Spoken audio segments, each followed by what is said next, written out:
High students, ষষ্ঠ তথা class 6-এর ছোটো ছোটো বন্ধু বান্ধবীদের জানাই সুস্বাগতম। তোমাদের জন্য এই ভিডিওতে ফার্স্ট সামেটিভ ইভ্যালুয়েশন 2024 তথা ফার্স্ট ইউনিট টেস্ট 2024-এর ষষ্ঠ শ্রেণীর ভূগোলের একটি সেট প্রশ্নপত্র সহ উত্তর আলোচনা করছি। তোমাদের কাছে এই প্রশ্নপত্রের সেটটি রায় অ্যান্ড মার্টিন প্রশ্ন বিচিত্র থেকে 3 নম্বর সেট হাওড়া জেলা স্কুলের প্রশ্নপত্রটি আমি পুরো উত্তর সহ আলোচনা করছি। তার আগে তোমাদের কাছে অনুরোধ, তোমরা ভিডিওটি পুরোটা দেখো এবং ভিডিওটি কেমন লাগলো কমেন্ট করে জানিও। ভিডিওটিতে একটা লাইক দাও এবং ভিডিওটি শেয়ার করে একই ক্লাসে বন্ধু বান্ধবীর মধ্যে প্রশ্নের উত্তরগুলো জানাতে সাহায্য করো। আলোচনা শুরু করছি। একে থেকে সঠিক উত্তরটি নির্বাচন করো।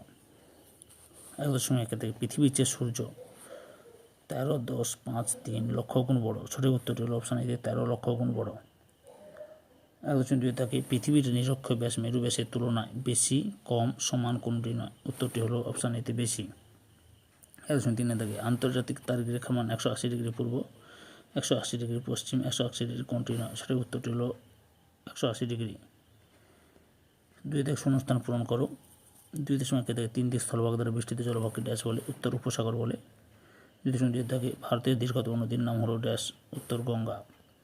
3 থেকে অনধিক 30টি শব্দের উত্তর দাও। ভারতের রাজনৈতিক সীমারেখার চারিদিকে কী কী আছে?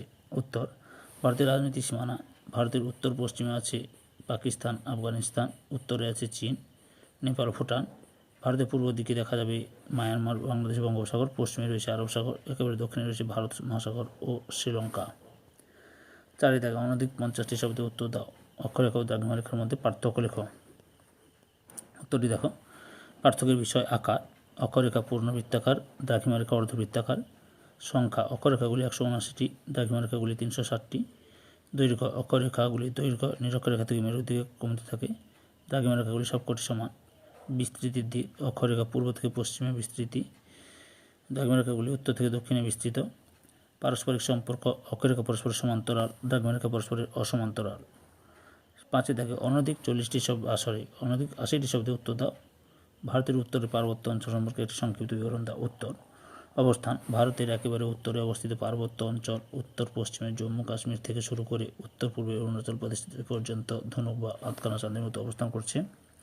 পর্বতশ্রেণী হিমালয় ও কারাকোরাম হলো এখানকার প্রধান দুটি পর্বতশ্রেণী। হিমালয়, পৃথিবীর উচ্চতম পর্বতশ্রেণী হলো হিমালয়। হিমালয়ের কথার অর্থ বরফের গৃহ। হিমালয়ের উত্তর থেকে দক্ষিণে 3টি সমান্তরাল পর্বতশ্রেণী দেখা যায়, যথা 1 নম্বরে হিমাদ্রি। এই অংশের উচ্চতা সবচেয়ে বেশি। শৃঙ্গগুলোতে সারা বছর বরফ জমে থাকে। এই অংশের মাউন্ট এভারেস্ট পৃথিবীর সর্বোচ্চ পর্বতশৃঙ্গ। ভারত নেপাল সীমান্তে অবস্থিত কাঞ্চনজঙ্ঘা পৃথিবীর 3য় উচ্চতম পর্বতশৃঙ্গ। মাকালু, ধবলগিরি, অন্নপূর্ণা শৃঙ্গগুলি হিমালয়ের এই অংশে অবস্থিত। হিমাচল, হিমাদ্রির দক্ষিণে অবস্থিত জম্মু ও কাশ্মীর রাজ্যের পীরপাঞ্জল আর হিমাচল প্রদেশের ধৌলাধর পর্বতশ্রেণী এই অংশে লক্ষ্য করা যায়। হিমাদ্রি, হিমালয় ও পীরপাঞ্জলের মাঝে রয়েছে কাশ্মীর উপত্যকা। দার্জিলিং, মুসৌরি, মানালি, নৈনিতাল, সিমলার মনোরম প্রাকৃতিক সৌন্দর্যে আকৃষ্ট হয়ে বহু পর্যটক প্রতি বছর এই পাহাড়ি শহরগুলিতে বেড়াতে আসেন। 3 নম্বর শিবালিক, হিমাচলের দক্ষিণে অবস্থিত। শিবালিক ও হিমাচল হিমালয়ের মাঝের সংকীর্ণ উপত্যকাকে দূর বলে, যেমন দেরাদুন। শিবালিক হিমালয়ের পাদদেশের ঘন অরণ্যাবৃত অঞ্চল হল তরাই। ভারতের পূর্ব সীমানা বরাবর রয়েছে পাটকই, বুম আর নাগা পর্বত। মেঘালয় রাজ্যে রয়েছে গারো, খাসি ও জয়ন্তী পাহাড়। কারাকোরাম, লাদাখ হিমাদ্রি হিমালয়ের উত্তরে অবস্থিত পর্বতশ্রেণীটি হল কারাকোরাম। এখানকার উল্লেখযোগ্য শৃঙ্গগুলি হল গডউইন অস্টিন, হেডেক পিক প্রভৃতি। গডউইন অস্টিন পৃথিবীর 2য় উচ্চতম শৃঙ্গ। 3 নম্বরে এখানে অবস্থিত এশিয়া আছেন হিমবাহ, ভারতের দীর্ঘতম হিমবাহ এবং কারাকোরাম গিরিপথ পৃথিবীর উচ্চতম গিরিপথ।